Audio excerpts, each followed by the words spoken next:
diciamo, paritetica con la diminuzione delle tasse. Cosa emerge? Esatto.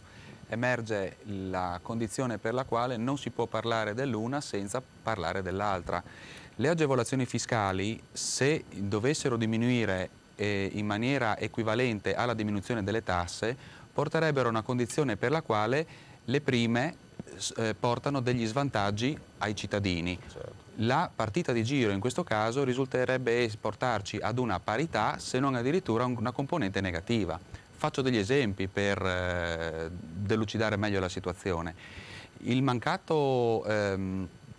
La mancata sovvenzione da parte del Servizio Sanitario Nazionale alle persone dei farmaci è un'agevolazione mancata. Certo. La mancata deduzione in regime di dichiarazione dei redditi della quota Servizio Sanitario Nazionale nelle assicurazioni auto è una mancata... Mentre negli Stati Uniti, Morale, si può anche detrarre, diciamo, lo scontrino fiscale, in Italia invece si continua ad andare avanti con le cose. Questa cosa qua, se non viene accompagnata,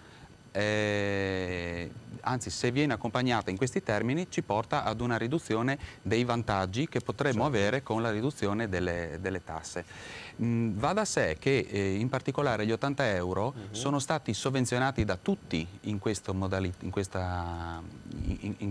maniera, però a vantaggio di alcuni.